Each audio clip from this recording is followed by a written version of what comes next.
I want to forgive, and I want to embrace. I don't want more suffering. And if the sufferings of children go to swell the sum of sufferings which was necessary to pay for the truth, then I protest that the truth is not worth such a price. I don't want the mother to embrace the oppressor who threw her son to the dogs. She dare not forgive him. Let her forgive him for herself, if she will. Let her forgive the torturer for the immeasurable suffering of her mother's heart. But the sufferings of her tortured child, she has no right to forgive. She dare not forgive the torturer, even if the child were to forgive him. And if that is so, if they dare not forgive, what becomes of harmony? Is there in the whole world a being who would have the right to forgive and could forgive? I don't want harmony. From love for humanity, I don't want it. I would rather be left with the unavenged suffering. I would rather remain with my unavenged suffering and unsatisfied indignation, even if I were wrong. Besides, too high a price has asked for harmony. It's beyond our means to pay so much to enter on it. And so I hasten to give back my entrance ticket. And if I'm an honest man, I am bound to give it back as soon as possible. And that I'm doing. It's not God that I don't accept, Alyosha. Only I most respectfully return him the ticket. That's rebellion, murmured Alyosha, looking down. Rebellion? I'm sorry you call it that, said Ivan earnestly. One can hardly live in rebellion, and I want to live. Tell me yourself. I challenge you. Answer. Imagine that you are creating a fabric of human destiny with the object of making men happy in the end, giving them peace and rest at last.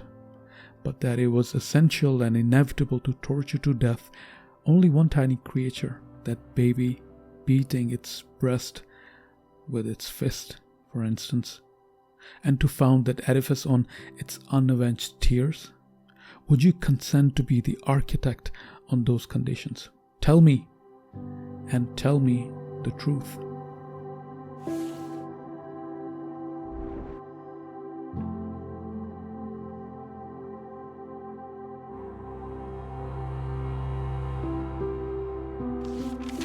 Ivan Karamazov, an astoundingly intelligent yet troubled atheist who cannot seem to reconcile the suffering he sees in the world with a benevolent God, tries to reason with his younger brother Alyosha, who's a man of faith, in this bone-chilling passage from Fyodor Dostoevsky's The Brothers Karamazov, the greatest novel ever written.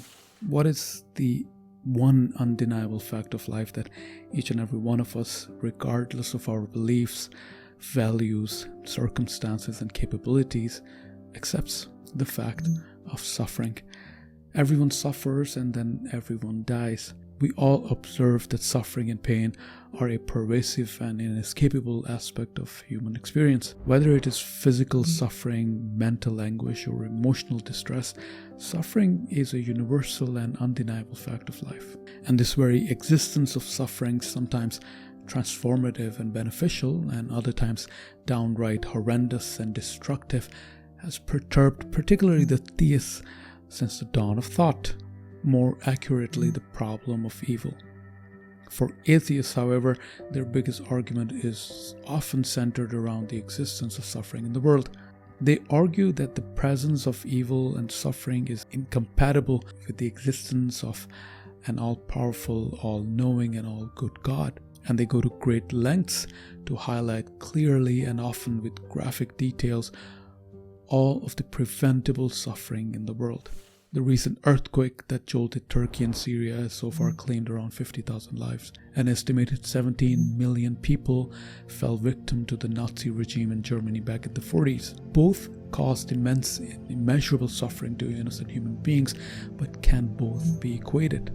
On the one hand, a natural disaster wreaked havoc, and on the other hand, human beings carried out acts of violence and terror by exercising their free will into a disastrous culmination of evil. What is this thing called evil anyway? Let's have a look. Evil as an adjective is something which is profoundly immoral and wicked. Wrong, sinful, ungodly, unholy, foul, vile, dishonorable, corrupt are some of the other ways evil as an adjective can be defined as.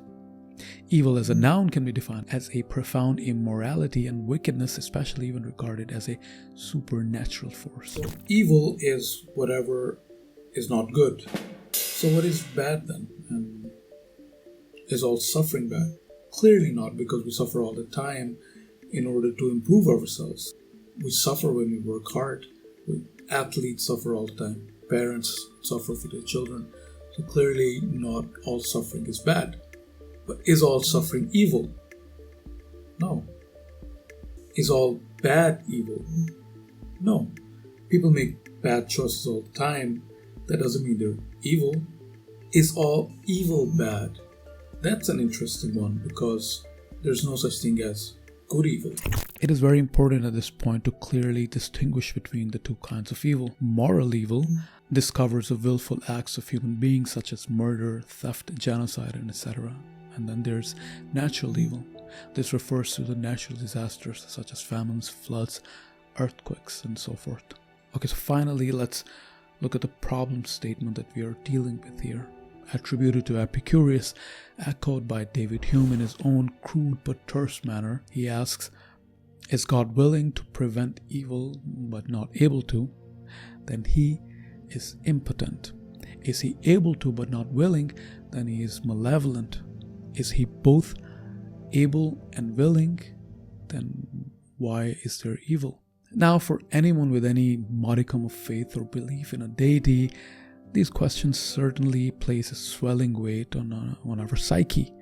It cannot be denied that our constant confrontations with evil understandably provoke our suspicion that a maximally powerful and loving being could not permit it, and we are thrown into an abyss of doubt and confusion. It is, however, equally compelling that these experiences with evil can also cause us to see our limitations, ignorance, and shocking vulnerability.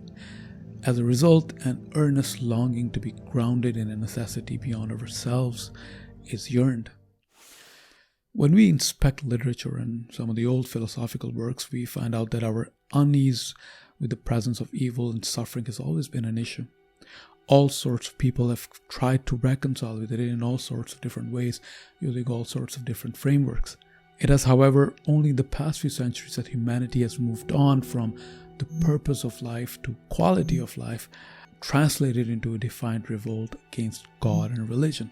Mankind, it seems, is done with trying to understand Lord and his mysterious ways, and has now taken upon itself the task to build a perfect world, which God could not. What kind of a world would it be if no evil and suffering, along with their implications, existed?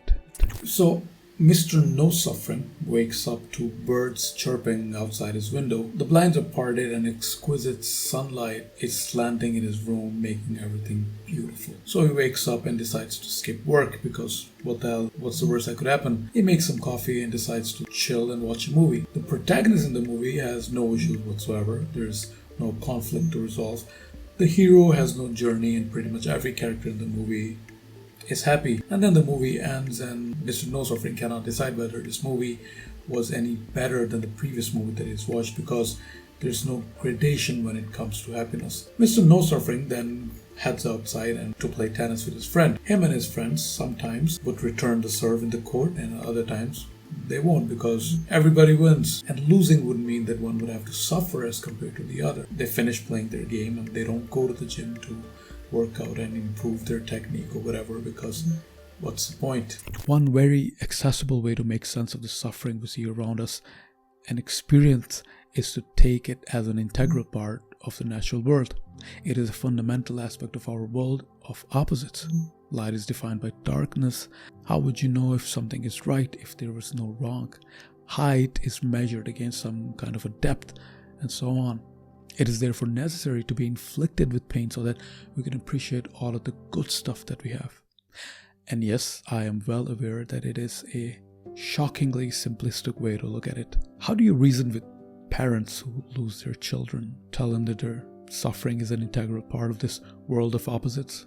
How do you console a person who has lost a dear friend in an accident by telling them that accidents happen all the time and they're very common and sometimes people die in them? How do you tell a young man who has suddenly lost his sight due to an undiagnosed cataract that he has pretty much seen all sorts of things in the world already and everything just basically repeats? For starters, a cold fact-oriented approach is nice, but there's an honest need to acknowledge that suffering ain't fun. A genuine concern is required in responding to the emotional problem of evil. Sometimes helpless human beings are subjected to horrendous, inconsolable pain, and it is a fact. No amount of logic or justification is justification enough for someone who is in pain. The crux of the problem is not really coming to terms with evil itself or how human beings can or should deal with it, but it being an evidence against the existence of God. Or that is the primary script, at least. Does evil and suffering also raise challenges for atheists? Oh, we should look at that as well, but later. To dive headfirst into solving the most perennial problem of all time, perhaps, it is best, therefore, to separate the different forms of problem. That is, the logical problem of evil, the evidential problem of evil, and the moral problem of evil. Can God and evil logically coexist? Let us analyze our initial set of propositions, which we shall build upon over the course of our discussion. So, God exists, and God is omniscient, that there are no coherent limits to divine knowledge. He knows there is evil and suffering in the world. God is omnipotent. That is, there are no coherent limits to his divine power, so he has dominion over everything and can eliminate evil and suffering if he wants. God is omni-benevolent. He loves everyone, and pure goodness would want to eliminate all evil, and yet evil exists. How can we reconcile with the fact that an all-loving, all-knowing, almighty God leaves us to suffer and watch our cities burn and our children starve and not stop the suffering when he surely can? Does this provide ample evidence to disprove the existence of God, or at least a loving God? Let us make use of an interesting analogy here to further steelman this. Imagine you're sitting on a bench in the neighborhood park after your evening run. You observe a toddler trying to maneuver his way around a slide completely unmonitored. But you aren't concerned because surely a toddler could not have come to the park unsupervised, so you assume his parents are sitting somewhere out of sight. The toddler stumbles and falls on his head and starts to cry. A kid on a bicycle then rides past him and yanking him into the bushes, and the toddler looks around, screaming in pain, tears flowing down, but no parents to be seen. This presents a very strong evidence that either the parents are not around or they just don't care. The analogy is disturbing. It forces us to dig deep and explore the subterranean caves of our beliefs.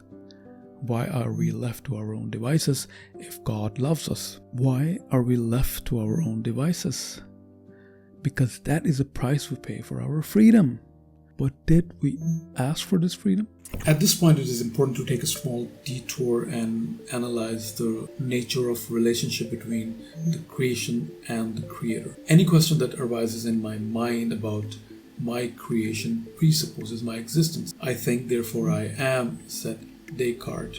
I'm a result of the creator's ability to bring into existence a being with a deliberate act of will. The question of why would make a whole lot of sense if I were created with my consent, but that raises many absurd questions of its own, because if my consent was indeed involved, then that means that I already existed. So given that I'm created, then the question of why is absurd if it's directed towards the creator regarding the nature of my creation. I mean, I can question about the conditions in which I exist, but questioning the will of the creator is inconsequential. It also violates the inherent hierarchy of the relationship when it comes to the creator and the creation.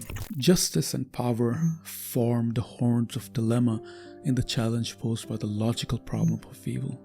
After all, it is quite hard to shake the suspicion that it would have been fairly easy for a being with attributes and powers typically ascribed to God to have created a world where people did not have to suffer. God and evil can logically coexist if the following can be added as a detail to our initial set of propositions. God can certainly allow evil as long as there's a good reason for it. As far as moral evil is concerned, one of those reasons is free will. God has created the world with a special kind of species in it, human beings. Human beings are special because not only do they possess consciousness, but also the ability to exercise their free will. Whatever the extent of which is available as an agency is open to debate. It is, however, accepted that there is a certain degree of free will that we have, and we use that ability to make choices, which affects our lives and the world around us. Sometimes some of us make the wrong choices and cause suffering and pain to those around us. Evil, therefore, is a natural consequence of free will. God, being just, knows the extent of moral evil perpetrated by moral agents. His ability to curb that evil is not a faculty out of his approach, but is left for the sake of the actors being free. This necessitates a realm subsequent to this one where just retribution shall be provided. The presence of evil, therefore, is a necessary component of the paradigm. Unatoned suffering and pain, especially in the absence of absolute justice in this world, demands a more just world. The presence of evil and absence of pure justice in this world, therefore, is an evidence of the existence of God and not his absence. God could also logically allow evil to occur as part of a larger plan to bring about a greater good. God would eliminate evil only if 1. No greater goods are destroyed, and 2. No worse evils are created in the process. This, however, raises an important question. God, being all-powerful, could easily ensure that evil is in fact eliminated in such a way where no negative consequences surface at all. Well, this clearly cannot be applied to moral agents because, again, there is free will. But this certainly can be applied to natural evil. Earthquakes, for instance, are caused by tectonic plates slipping past each other, releasing energy. It is hard not to wonder why couldn't God create a planet with no tectonic plates to begin with. That would have saved a few million people. But that's rather a puerile way of looking at it. What is important to pay attention to is not how something happens, but what is it that happens. Earthquakes are natural evil because people are killed. In a world where there were no tectonic plates to cause earthquakes that would eventually kill people, there would have been some other form of natural disaster where the same number of people would lose their lives. Removing a cause does nothing to the existing agency to bring about his will. The question then becomes, why does God kill people? Well, a lot can be said about the pros and cons of death, but that's a tangent too ghastly for us to consider going on. In any possible world that could have existed, we would have always had something to say, little suggestions, recommendations for, God. There's another rather interesting aspect to this. Why have our brains developed in such a way that we find ourselves horrified by death? And the feeling exacerbates at the consciousness of mass deaths, such as the result of genocides and natural disasters. What underlies perhaps fundamentally is our inability to come to terms with our own mortality. The fact that we could have been one of those who just vanished from the face of the earth leaves us anxious and groping for some sort of a meaning that would make us meet death with open arms whenever it comes. Why haven't we evolved to embrace our mortality in a much more tranquil way? Why didn't we evolve like other animals, casually accepting death and not writing books about the horrors of war and the loss of innocence? Dinosaurs probably did not write blog entries about how they were wronged by nature. Birds and frogs at the time did not gasp at the dastardly spectacle of big bully dinos being wiped out the face of the earth. None of them said, oh, well, they were bad and all, but they weren't evil. Sweet are the uses of adversity, which, like the toad, ugly and venomous, wears yet a precious jewel in his head. Would Dostoevsky be the same author had he not been put in front of a firing squad only to be pardoned at the last moment? Could Viktor E. Frankl be able to write a book remotely close to man's search for meaning if he hadn't been incarcerated in a Nazi concentration camp? Could Vincent van Gogh be the same artist if he wasn't plagued by his mental condition? There is a case to be made that pain and suffering leads to tremendous self-improvement and growth. Pain is transformative. Pain can foster empathy and compassion for others who are suffering. Pain is perspective-giving. We have already discussed in case of Mr. No Suffering that life can be pathetically bland if there were no contrasts involved. If all suffering is eliminated like in Aldous Huxley's ever-important novel Brave New World, then so is all the deepest human connections, emotions, and creativity. The absence of suffering becomes the suffering. A theodicy is a philosophical or theological concept that aims to reconcile the existence of a benevolent and all-powerful God with the existence of evil and suffering. Theodicy seeks to explain how a good and all-powerful God could permit evil, and as you might have guessed, that is what we've been doing so far. The word theodicy was first used by the German philosopher and mathematician Gottfried Wilhelm Leibniz in the late 17th century. He argues that God's creation of the best of all possible worlds is justified by the existence of a greater good that results from it, and that evil and suffering serve a purpose in God's overall plan for the world. Leibniz believed that God's creation of the world was guided by his perfection, wisdom, and goodness, and that God chose to create a world that was the best possible balance of good and evil, given the laws of nature he had created and the free will of human beings. He argued that the God's creation of the best of all possible worlds was justified by the existence of greater good that results from it, and that evil and suffering serve a purpose in God's overall plan for the world. What does the world have more of? Order or chaos? Beauty or ugliness? Happiness or pain? Do more people jump off cliffs every day, or more people get married? Okay, that's a confusing analogy.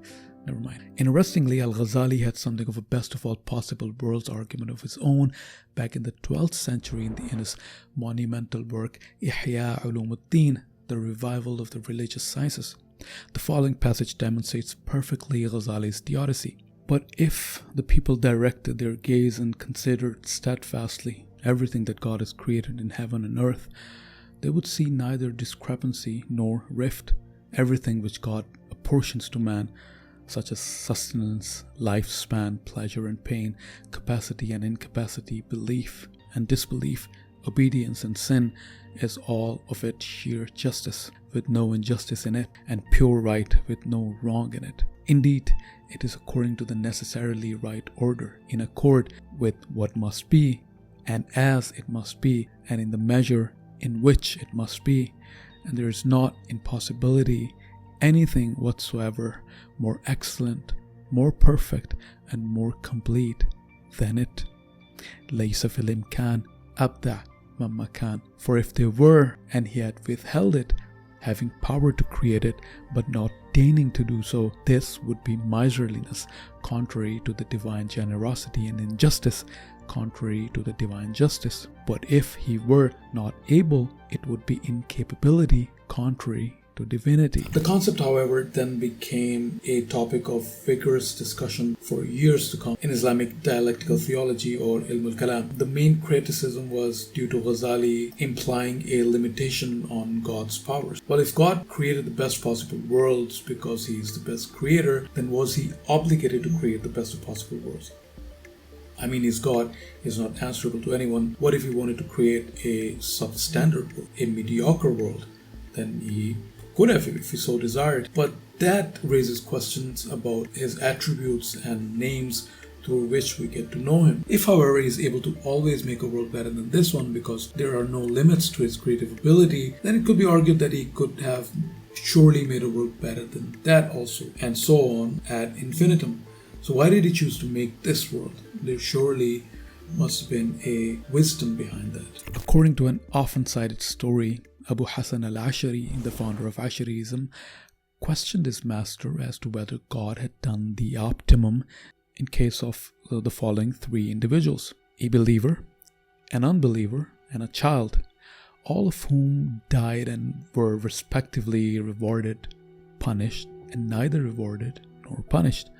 Al-Ash'ari asked, what if the child who had died should say, "O Lord, if only you had let me live, it would have been better, for then I would have entered paradise"?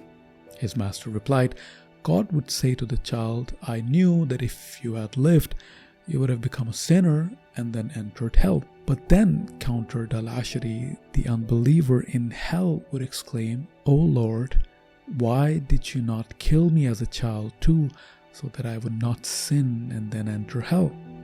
At this, according to the accounts, his master was left speechless and the conversation ended. Certain scholastic traditions, especially in Islamic theodicy, tend to trivialize and undermine the reality of suffering and evil, at times achieving the feat by rejecting the existence of evil altogether. Ibn Sina, for instance, was called a disbeliever by Ghazali and the leader of the heretics by Ibn al-Qayyim for coming up with his own rather unpopular version of Theodicy.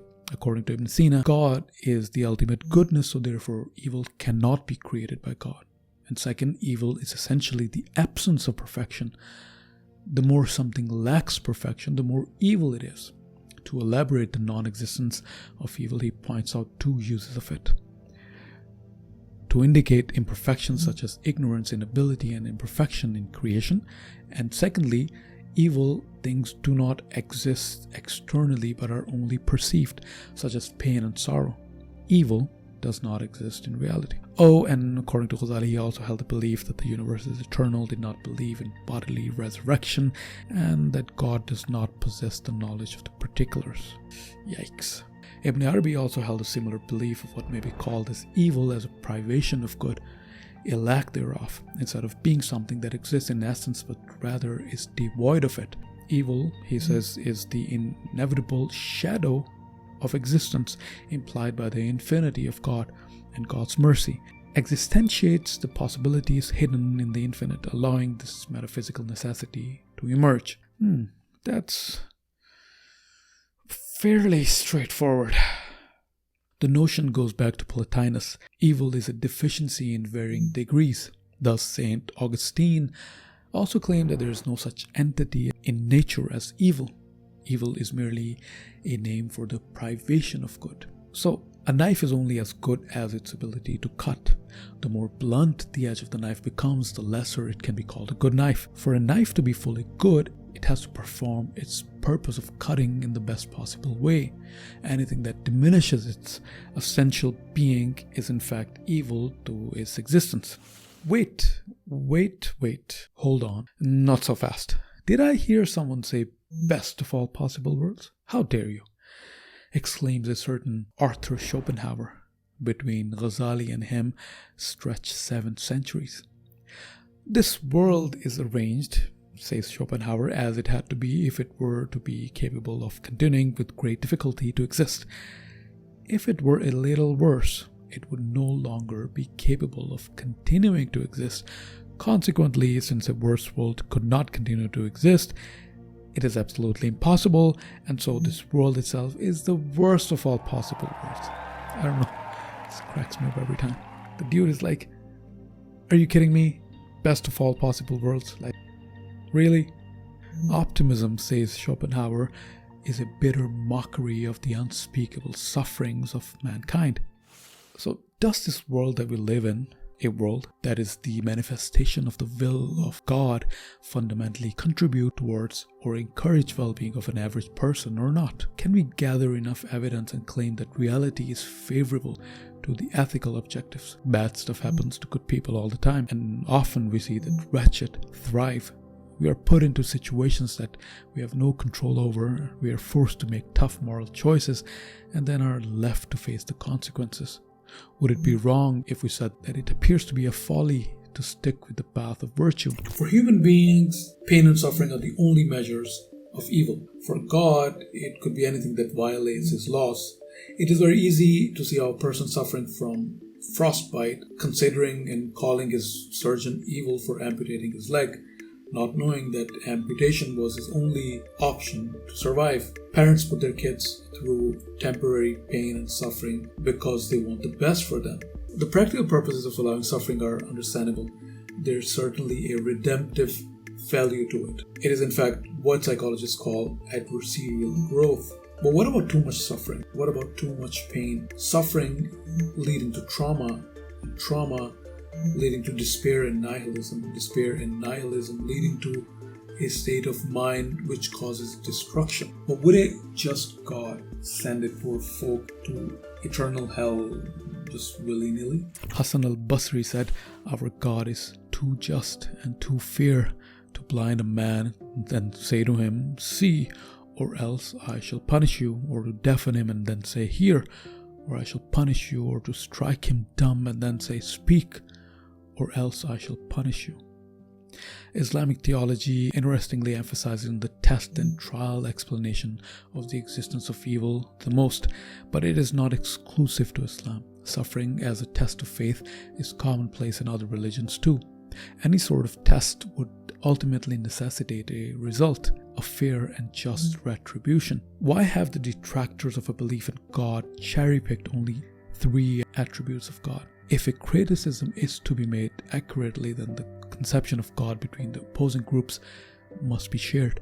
It is at this point that we need to revise our fundamental problem statement. God exists, God is omniscient, God is omnipotent, God is omni-benevolent, God is all-wise. Evil exists. The all-wise, or Al-Hakim, is the one with ultimate wisdom, who did not create and legislate anything in vain. Hakim and Hakim come from the root Hakam in Arabic, which carries 3 main meanings.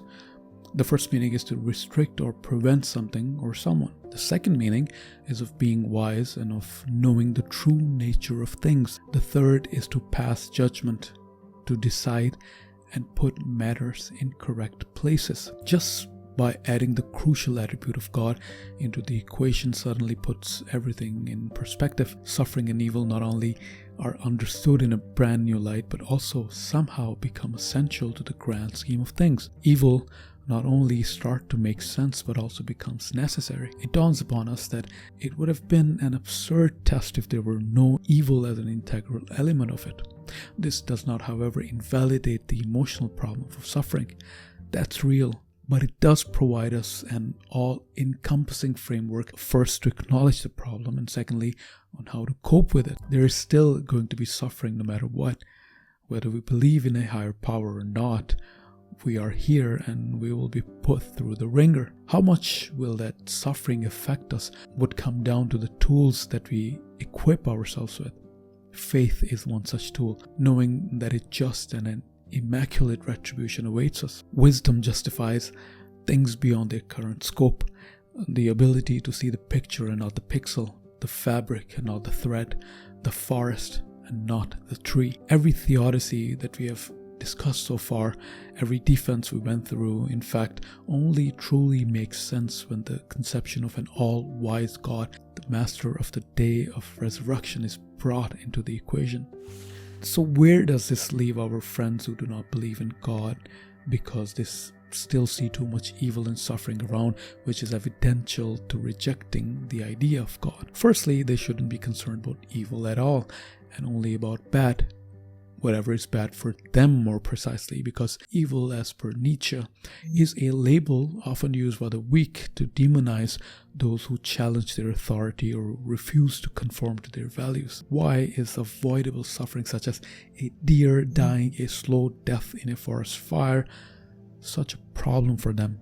Why is any evil a problem? It's just the way the world is, and therefore the evidential problem of evil dies its own death. The logical problem isn't really an unsolvable puzzle as we have discussed. So defining good or bad pretty much comes down to personal understanding. And yet the problem of evil represents the most commonly cited argument for atheism. The question why implies an inherent should, which is a value judgment. This also reveals that we are fundamentally moral creatures. Why the world is one way and not the other is again a very perplexing question, especially coming from someone who does not believe in absolutism. It reveals a moral underpinning, again, where we somehow assume that evil is an abnormality and the de facto mode of this universe is actually to be good and not chaotic, and to be in order, not ugly but be beautiful. Let us bring our old friend Sisyphus into the discussion. Sisyphus thinks he is damned eternally in never-ending suffering and a toil without a return, an endless struggle to push the rock up the hill only to see it roll down every time. We must imagine Sisyphus happy, said Camus, and that is true, but not because of his newly found scorn towards God, but his faith that one day every little stretch of his sinews, every little ache of his heart, and every little smile that was lost shall amount to something. A just and fair retribution is certainly in place. What's better, Sisyphus, pretending to be happy, being full of indignation, or actually being happy You were misinformed, dear Sisyphus. Your suffering is not eternal. I will take your leave with the following poem. This is a section called On Sorrow and Joy from Khalil Gibran's epic poem, The Prophet. Then a woman said, "Speak to us of joy and sorrow." And he answered, "Your joy is your sorrow unmasked, and the self-same well from which your laughter rises was oftentimes filled with your tears. And how else can it be? The deeper that sorrow carves into your being, the more joy you can contain. Is not the cup that holds your wine the very cup that was burned in the potter's oven? And is not the lute that soothes your spirit the very wood that was hollowed with knives? When you are joyous, look deep into your heart, and you shall find it is only that which has given you sorrow that is giving you joy. When you are sorrowful, look again in your heart, and you shall see that in truth you are weeping for that which has been your delight. Some of you say, joy is greater than sorrow, and others say, nay, sorrow is the greater. But I say unto you, they are inseparable. Together they come. And when one sits alone with you at your board, remember that the other is asleep upon your bed. Verily, you are suspended like scales between your sorrow and joy. Only when you're empty are you at standstill and balanced. When the treasure keeper lifts you to weigh his gold and his silver, needs must your joy or your sorrow rise or fall.